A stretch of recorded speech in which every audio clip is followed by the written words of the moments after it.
মেঘগুঞ্জের ইঞ্চিগুড়ি season 2 লেখনীতে ভাবলো আমাকে যে চাই তাকে আমি চাই না, আবার আমি যাকে চাই সে আমাকে চায় না। এখানেই সমাপ্ত? না, একদম না। সে আবার যাকে চায় তাকেও পায় না। জীবন সুন্দর, অদ্ভুত রকমের সুন্দর। জোরে একটা শ্বাস টেনে ধীরে ধীরে ছেড়ে দিল। কপালে জমা ঘামটুকু ওড়না দিয়ে মুছে তাহিদের কানের কাছে গিয়ে ফিসফিস করে বলল, একটা সুযোগ তো আমাকেও দিতে পারেন নেতা সাহেব। মানুষ প্রথমবারের ভালোবাসা ভুলে দ্বিতীয়বার ভালোবাসতে পারে। তাহিদ বোধহয় তার কথা শুনল না। নিভু নিভু দৃষ্টিতে একবার চাইল, আবারও চোখ বন্ধ করে ফেলল। মিনিট দুয়েক পরে ধীরে ধীরে অস্পষ্ট সুরে বলল, কাগজের ফুল যেমন শুকিয়ে গেলেও সৌন্দর্য নষ্ট হয় না, তেমন আমার ভালোবাসাও তার ওপর থেকে কখনো শেষ হবে না। হুট করেই তাহিদের নিঃশ্বাস ভারী হয়ে উঠল। আশিকা বুঝে ফেলল কথাগুলো, বলেই সে ঘুমিয়ে গিয়েছে।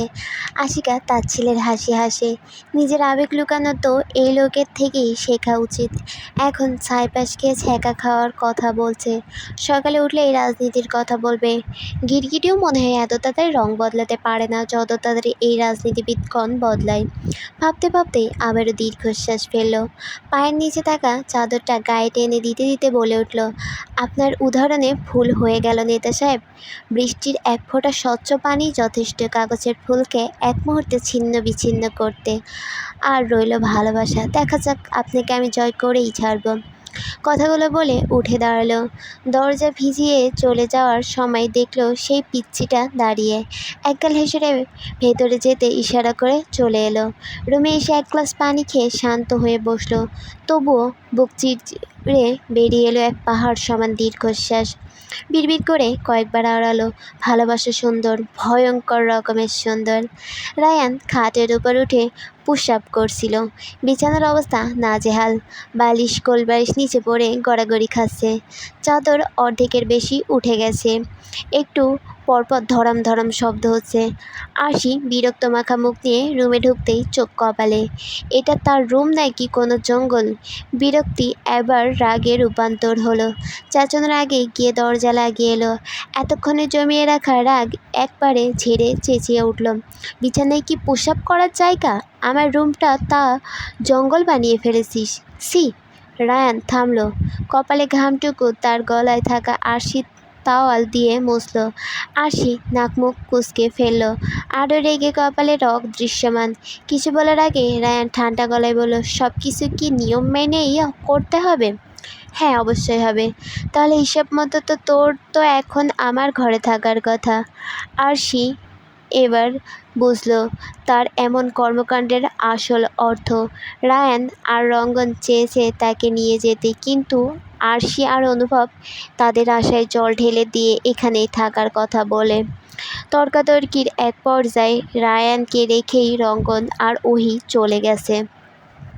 সন্ধ্যায় কথা মনে হতে আরশি আর কথা বাড়াতে চাইল না, বড্ড ক্লান্ত লাগছে। চুপচাপ বালিশ তুলে নিয়ে গিয়ে সোফায় শুয়ে পড়তে রায়ান গর্জে উঠল, তুই আমার বউ নাকি? সোফার বউ যে সোফায় গিয়ে ঘুমাবি? এখনও সময় আছে, নিজে নিজে থেকে আসবি নাকি আমি যাব? আশি উঠে বসলো, দাঁতে দাঁত চেপে বলল, বিছানায় যে অবস্থা করছিস ওখানে কোনো মানুষ ঘুমাতে পারবে? রায়ান ভদ্র ছেলের মতো বিছানা ঠিক করে নিচে ছড়িয়ে ছিটিয়ে ফেলা সব কিছুই তুলল। আপাতত ফ্রেশ হওয়া প্রয়োজন, ঘেমে অবস্থা কাহিল, আগে ফ্রেশ হতে হবে। আরশি চুপচাপ তার মতিগতি দেখছিল। হুট করে বৃষ্টির আবির্ভাব হলো। আরশি দৌড়ে গেল ব্যালকনির দরজা লাগাতে। পর্দা টেনে ফিরে এসে দেখলো এখনও ওয়াশরুমের পানি পড়ার শব্দ আসছে। মাথায় তৎক্ষণাৎ শয়তানি বুদ্ধি এলো। বাহির থেকে দরজা লক করে রাজ্য জয়ের হাসি হাসলো। বিড়বিড় করে বলল, এবার সারা রাত ওয়াশরুমে থাকো চান্দু। তৎক্ষণাৎ কারো গরম নিঃশ্বাস আরশির ঘাড়ে এসে পড়ল। ভয়ে বরফের মতো জমে যাওয়ার অবস্থা। হালকা চোখ বন্ধ করে মনে মনে দোয়া দুরুদ পড়তে পড়তে ঘাড় ঘোরাতে গিয়ে নাকের সাথে নাক ধাক্কা খেল। ইস বলে চোখ মেলতেই চান উড়ে যাওয়ার জোগাড়। শুকনো ঢোক গিলে চেয়ে রইল, মুখে কিছু বলল না। রায়ান মিটিমিটি হাঁটছে। বেচারি যে ভয় পেয়েছে সে খুব ভালো করেই বুঝতে পেরেছে।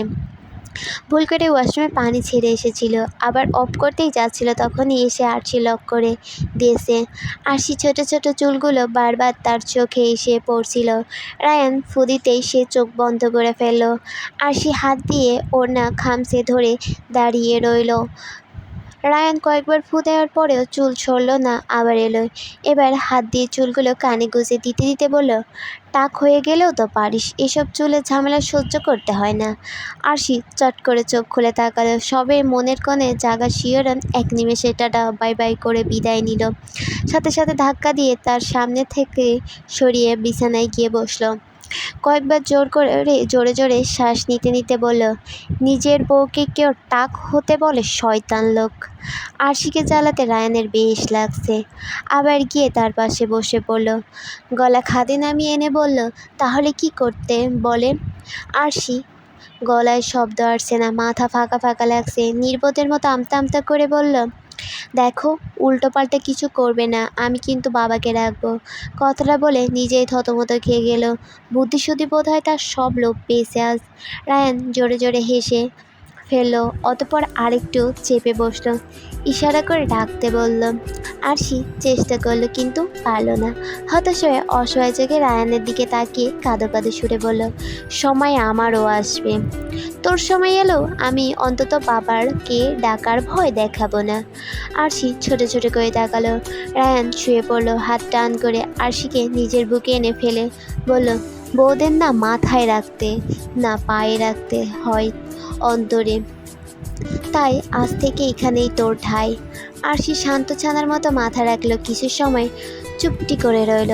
ছোট থেকেই জেনে এসেছে রায়ানের সাথে তার বিয়ে হবে। মনে মনে প্রস্তুতিও নিয়েছিল, রায়ানকে তার আজ বাদে কাল বিয়ে করতেই হবে। তার বাবা ফুপা দুজনেই এক কথায় মানুষ, দুনিয়া উল্টে গেলেও কথার খিলাপ করবে না।